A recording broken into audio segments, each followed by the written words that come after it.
दिल्ली विधानसभा चुनाव को लेकर तैयारियां जोरों पर हैं। सभी दल अपना खेमा मजबूत करने में लगे हुए हैं। वहीं इसी बीच खबर है कि बीजेपी उम्मीदवारों की दूसरी लिस्ट आज जारी कर सकती है। दूसरी सूची जारी होने से पहले बीजेपी केंद्रीय चुनाव कमेटी की शनिवार को बैठक होगी।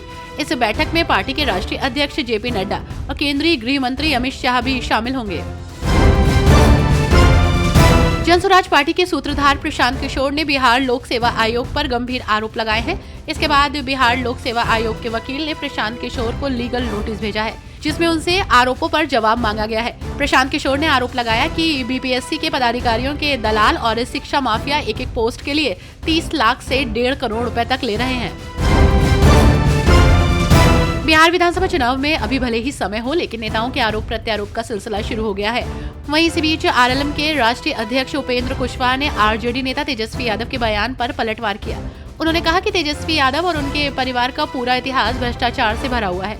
ऐसे में तेजस्वी यादव दूसरों पर आरोप लगा रहे हैं। दरअसल तेजस्वी यादव ने सीएम नीतीश कुमार पर एडीके टैक्स लेने के आरोप लगाए थे, जिस पर उपेंद्र कुशवाहा ने कहा कि राजद के नेताओं का सिर से लेकर पांव तक भ्रष्टाचार में लिप्त होना जगजाहिर है।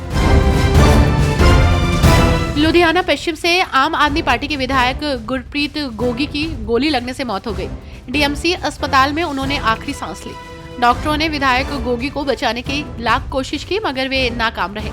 आपको बता दें कि गोगी देर रात कमरे में खाना खा रहे थे, तभी उनकी पत्नी को गोली की आवाज आई, जिसके बाद वो कमरे में लहूलुहान हालत में पाए गए। सत्ता में आने के बाद से हरियाणा के सीएम नायब सिंह सैनी अपने फैसलों को लेकर लगातार चर्चा में बने हुए हैं। वहीं इस बीच मुख्यमंत्री नायब सिंह सैनी ने घोषणा की है कि राज्य सरकार घुसपैठ पर रोक लगाने के लिए राज्य विधानसभा में एक विधेयक पेश करेगी।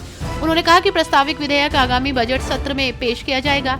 खबरों के मुताबिक सीएम सैनी ने ये भी कहा कि सरकार ने 2025 के अंत तक राज्य के 70% गाँव को नशा मुक्त बनाने का लक्ष्य रखा है।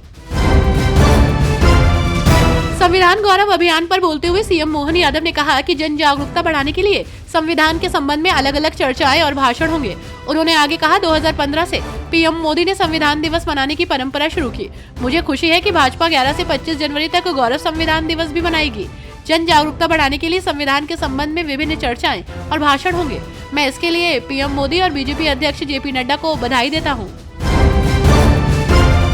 मदुरै थूथुकुडी बीजी लाइन को खत्म करने पर बोलते हुए रेल मंत्री अश्विनी वैष्णव ने कहा कि राज्य सरकार ने लिखित पुष्टि की है कि वे परियोजना नहीं चाहते। उन्होंने कहा कि राज्य सरकार ने लिखित में दिया है कि उन्हें ये प्रोजेक्ट नहीं चाहिए।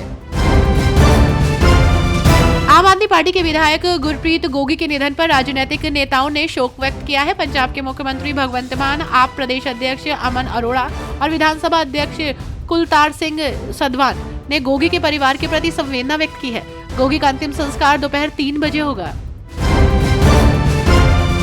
पूर्व भारतीय क्रिकेटर और आम आदमी पार्टी के राज्यसभा सांसद हरभजन सिंह ने किसान नेता जगजीत सिंह डल्लेवाल को लेकर बड़ी अपील की है। उन्होंने सोशल मीडिया पर लिखा है कि किसान नेता जगजीत सिंह डल्लेवाल के स्वास्थ्य को ध्यान में रखते हुए जो इस मुद्दे को हल कर सकते हैं, मैं उन सभी से अनुरोध करता हूं, क्योंकि हर मुद्दे का बातचीत से समाधान किया जा सकता है। किसान और किसानी को बचाना हमारी प्राथमिकता होनी चाहिए। विपक्ष राजस्थान सरकार को जमकर घेर रहा है, तो वहीं इसी बीच पूर्व मुख्यमंत्री अशोक गहलोत ने आरोप लगाया कि राज्य की मौजूदा बीजेपी सरकार उनकी सरकार की ओर से कराए गए कार्यों को रोक कर बैठी है और उनका उद्घाटन नहीं कर रही है। गहलोत ने एक्स पर एक बयान में कहा, बीजेपी सरकार श्रेय लेने के लिए हमारी सरकार के कामों को रोक कर बैठी है।